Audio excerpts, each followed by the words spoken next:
Good morning student, स्वागत है आपका आयुष्मान क्लासेस में और आप देख रहे हैं अभिलाषास बायोलॉजी। हम लोग chapter second sexual reproduction in flowering plant के पार्ट 6 में आज हम पढ़ेंगे पॉलन पेस्टल इंटरेक्शन के बारे में। ये पॉलन पेस्टल इंटरेक्शन क्या होता है? तो प्लांट्स के फ्लावर में एक खास कैपेबिलिटी होती है कि वो अपने ही स्पीसीज के फ्लावर को इंटरेक्ट कर पाता है। ऐसा नहीं होता है कि मेरीगोल्ड का पॉलन जाके रोज पे इंटरेक्ट हो पाएगा। तो this is the unique features of flowering plant. इसी को हम पॉलन पेस्टल इंटरेक्शन कहते हैं। पॉलन पेस्टल इंटरेक्शन के बाद पॉलन ट्यूब का फॉर्मेशन होता है। जैसा कि आपने देखा था मेल गैमेटोफाइट के फॉर्मेशन में पॉलन ट्यूब का फॉर्मेशन होता है वेजिटेटिव न्यूक्लियस के हेल्प से। तो वेजिटेटिव न्यूक्लियस के हेल्प से पॉलन ट्यूब का फॉर्मेशन होता है और जो जेनेरेटिव से जो रिप्रोडक्टिव न्यूक्लियस होता है उससे मेल गैमेट बनते हैं। उस मेल गैमेट को पॉलन ट्यूब कैरी करता है और कैरी करते हुए आगे बढ़ता है। इसके बाद सेकेंड टॉपिक में हम यही पढ़ेंगे entry of pollen tube in the ovule. Ovule के अंदर पॉलन ट्यूब की एंट्री कैसे होती है, तो किन किन रास्तों से होती है। बेसिकली हम देखते हैं कि 3 रास्तों से होती है। 3 तरह से पॉलन ट्यूब की एंट्री होती है ओव्यूल के अंदर में। पहला जो काइंड है उसे प्रोगेनी कहते हैं हम लोग। प्रोगेनी में देखते हैं हम लोग की जो पॉलन ट्यूब होता है वो माइक्रोपाइलर रीजन से एंट्री करता है। तो जब जो पॉलन ट्यूब है माइक्रोपाइल से एंट्री करेगा ओव्यूल के अंदर में, तो उस कंडीशन को हम प्रोगेमी कंडीशन कहते हैं। जैसा कि अभी आपने देखा यहाँ पे जो ये पॉलन ट्यूब है ये ग्रो करता हुआ और ये माइक्रोपाइलर रीजन से यहाँ पे एंट्री कर रहा है। So this type of entry of pollen tube is called porogamy. इसे हम क्या कहते हैं? प्रोगेमी। प्रोगेमी में क्या होता है? पॉलन ट्यूब माइक्रोपाइलर रीजन से एंट्री करता है। दूसरा जो टाइप होता है उसे चलाजोगेमी कहते हैं। तो चलाजोगेमी में क्या होता है? यही पॉलन ट्यूब एंट्री इधर से ना होकर डायरेक्ट इधर से ही हो जाएगा, ऊपर के पार्ट से ही एंट्री कर जाएगा। तो इसको हम कहते हैं चलाजोगेमी। चलाजोगेमी में किस साइड से एंट्री करता है पॉलन ट्यूब? तो चलाजा एंड से एंट्री करता है। तो इस कंडीशन को हम क्या कहते हैं? चलाजोगेमी। और फिर तीसरा जो काइंड आता है उसे हम मीजोगेमी कहते हैं। मीजोगेमी में क्या होता है? पॉलन ट्यूब इंटेगुमेंट रीजन से एंट्री करता है। पॉलन ट्यूब आएगा और इंटेगुमेंट रीजन से एंट्री कर जाएगा ओव्यूल के अंदर में। तो जब माइक्रोपाइल से एंट्री करता है तो उस कंडीशन को हम प्रोगेमी कहते हैं। जब चलाजा से एंट्री करता है तो उसे हम चलाजोगेमी कहते हैं। और जब इंटेगुमेंट से एंट्री करता है तो उसे हम मीजोगेमी कहते हैं।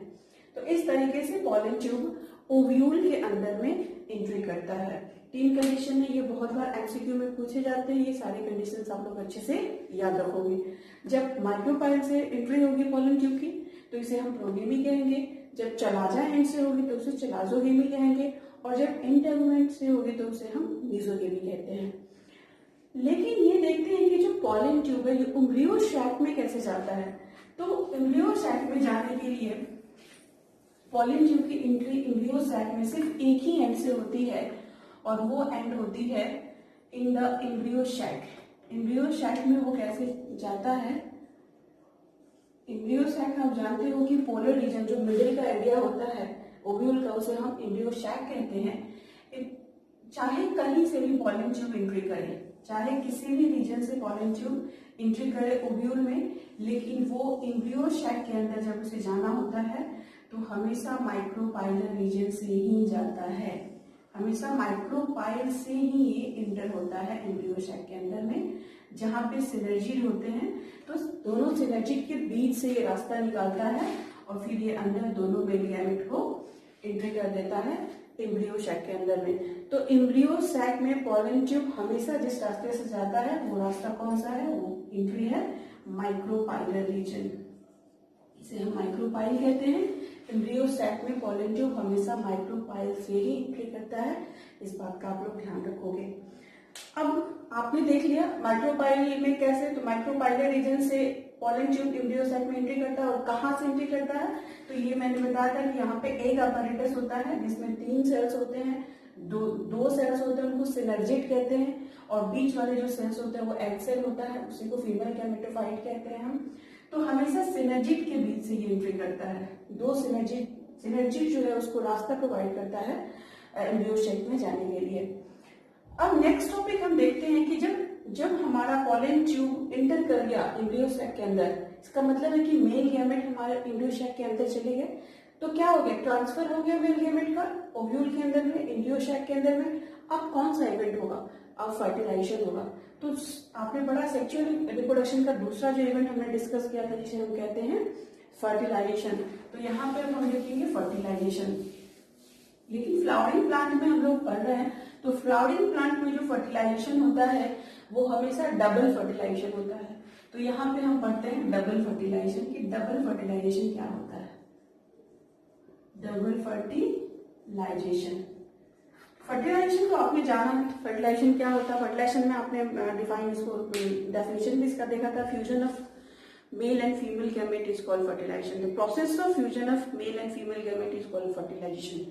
बट ये डबल फर्टिलाइजेशन क्या होता है, तो डबल फर्टिलाइजेशन ये भी स्पेशल फीचर्स है सिर्फ एंजियोस्पर्मिक प्लांट के। एंजियोस्पर्मिक फ्लावरिंग प्लांट जो होते हैं उनमें डबल फर्टिलाइजेशन से होता है। क्यों होता है इस चीज का मैं डिस्कशन करती हूँ। अभी आपने देखा कि ओव्यूल के अंदर फर्टिलाइजेशन होगा। मैं अच्छे से फिगर्स को ड्रॉ करती हूँ, आप क्लियर समझ पाओगे इसको। फर्टिलाइजेशन ओव्यूल के अंदर में होता है।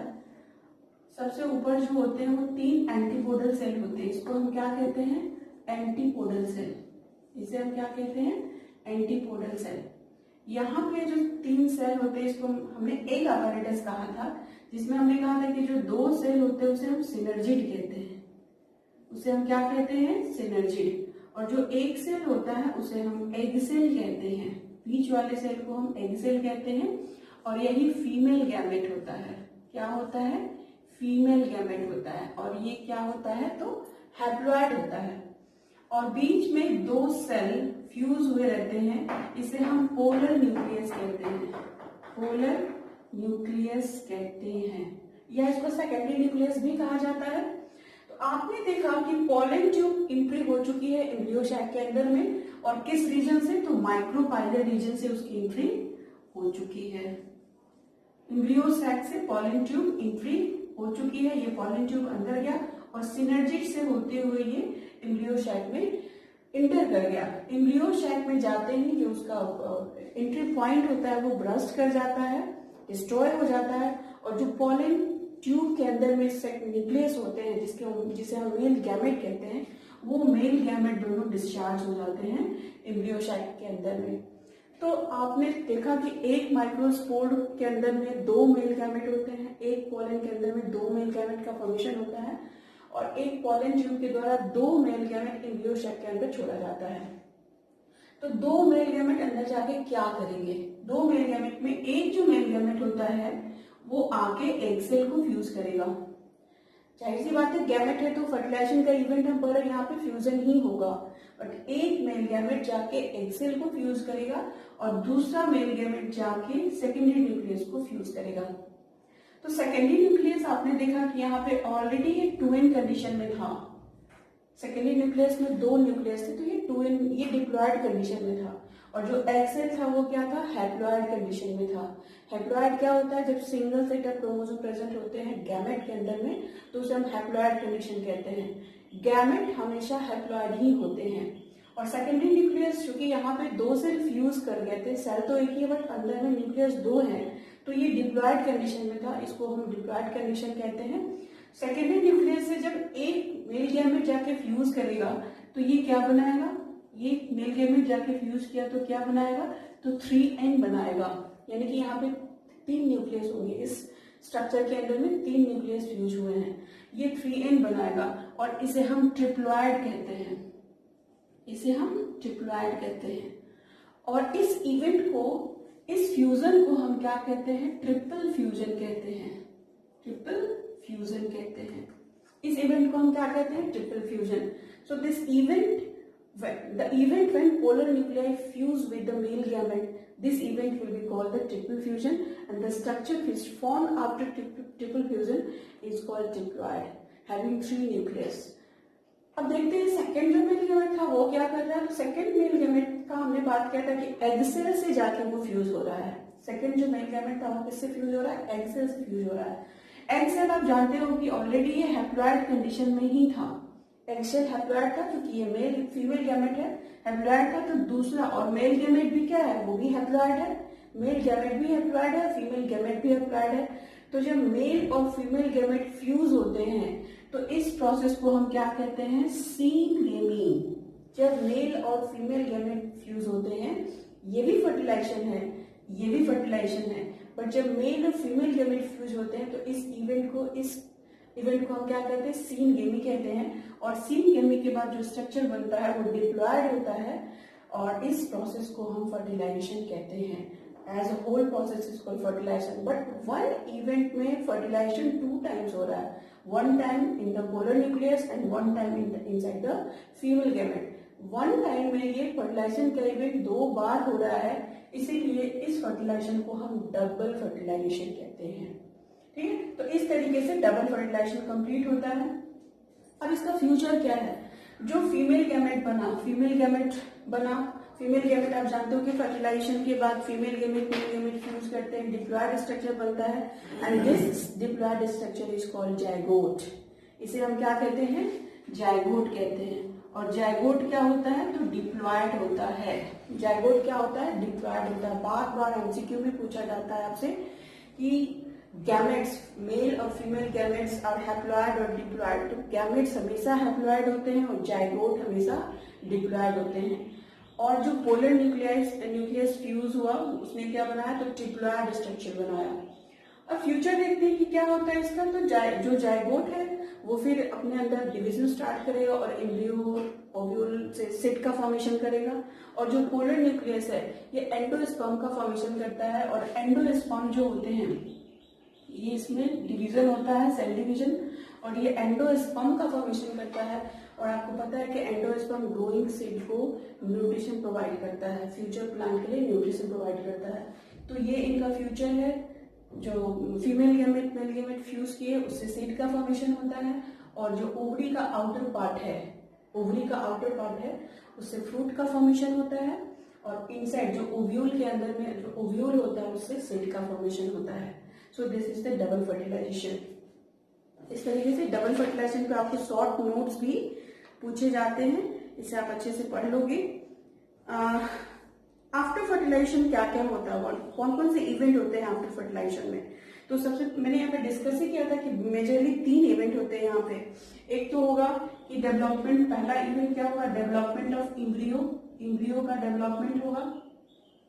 डेवलपमेंट ऑफ इम्ब्रियो का डेवलपमेंट किससे होगा, तो जाइगोट, अभी भी हमने बात की कि मेल फीमेल गैमेट फ्यूज किए तो जाइगोट का फॉर्मेशन होगा। जाइगोट जो है माइटोटिकली डिवाइड होते रहेगा, नंबर ऑफ सेल्स में बढ़ते रहेंगे और फाइनली वो इम्ब्रियो का फॉर्मेशन करेगा।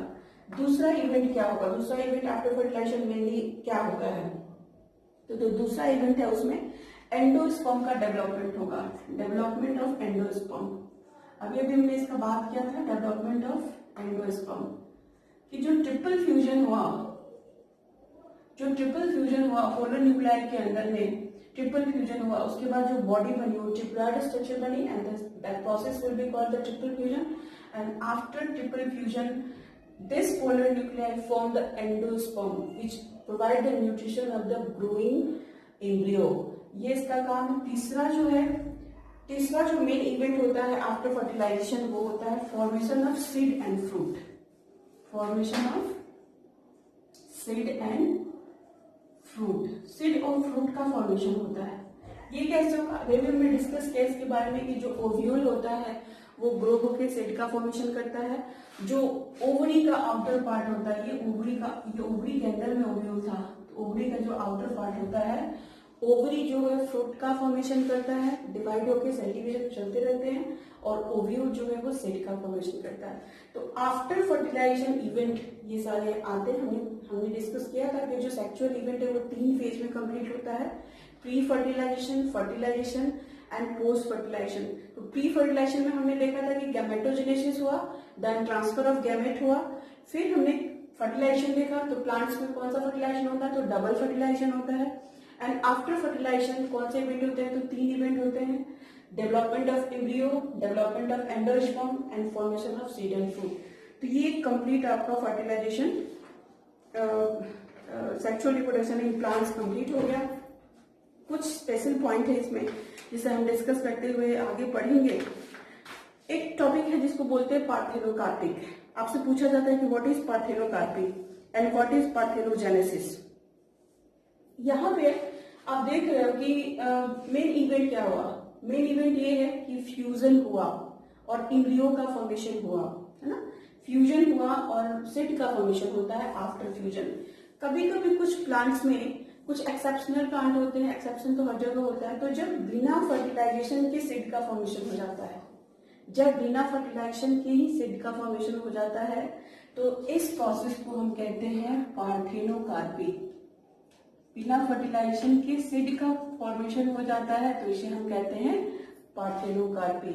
और इसके पहले भी आप जानते हो कि बिना फर्टिलाइजेशन के एम्ब्रियो का फॉर्मेशन हो जाता है तो इसे हम करते हैं पार्थेनोजेनेसिस। इसे हम कहते हैं पार्थेनोजेनेसिस। तो पार्थेनोजेनेसिस जनरली आपको एनिमल्स में देखने को मिलता है और पार्थेनोकार्पी जो है वो प्लांट्स में देखने को मिलता है। तो ये डिफरेंस आपसे पूछा जाता है। Parthenocarpic plant generally seedless plant होते हैं, ऐसे फ्रूट जिसमें सीड नहीं होता है, फ्यूचर सीड नहीं होता है, तो उनमें पार्थेनोकार्पिक प्रोसेस के द्वारा ही नए फ्रूट्स का फॉर्मेशन होता है। लाइक ग्रेप्स होता है, ग्रेप्स है, बनाना है, इनमें पार्थेनोकार्पी होता है। तो पार्थेनोजेनेसिस पहले भी पढ़ा चुकी हूं मैं। इसके बाद से कभी कभी एक टर्म और आता है पॉलीइम्ब्रियोनी। ये पॉलीइम्ब्रियोनी क्या है? तो इम्ब्रियो का फॉर्मेशन आप देख रहे हो कि एक बार डबल फर्टिलाइजेशन हुआ, एक बार जाइगोट का फॉर्मेशन हुआ तो एक ही इम्ब्रियो का फॉर्मेशन होना चाहिए। जनरल केस में ऐसा ही होता है, बट कभी कभी एक्सेप्शनल केस में ये जो सेल डिवीजन होता है, आफ्टर सेल डिवीजन बहुत सारे इम्ब्रियो का फॉर्मेशन हो जाता है, तो इस प्रोसेस को हम पॉलीइम्ब्रियोनी कहते हैं। पॉलीइम्ब्रियोनी हमें मस्टर्ड में देखने को मिलता है, लेमन में देखने को मिलता है, ऑरेंज में देखने को मिलता है, कैक्टस में देखने को मिलता है। इस तरीके से ये जो कंप्लीट टॉपिक है, आपने कुछ एक्स्ट्रा पॉइंट मैंने यहाँ डिस्कस किया, इसको ध्यान से पढ़ेंगे। पार्थेनोकार्पी, पार्थेनोजेनेसिस, पॉलीइम्ब्रियोनी शॉर्ट नोट्स में, शॉर्ट ऑब्जेक्टिव में भी पूछे जाते हैं, इसे आप ध्यान से पढ़ लोगे और ये आपका कंप्लीट हुआ चैप्टर सेकेंड। चैप्टर थर्ड लेके मैं जल्द ही आऊंगी, तब तक आप पढ़ते रहिए। और अगर वीडियो अच्छा लगता है, समझ में आता है, तो इसे सब्सक्राइब करिए, इसे लाइक करिए, इसे शेयर करिए। अगर कोई डाउट है तो कमेंट करिए, मैं आपके कमेंट का जवाब दूंगी। कोई सजेशन है तो प्लीज सजेशन दीजिए ताकि इसको और भी मैं इम्प्रूव कर सकूं। आराम से घर पे रह के पढ़ते रहिए। Stay home, stay safe.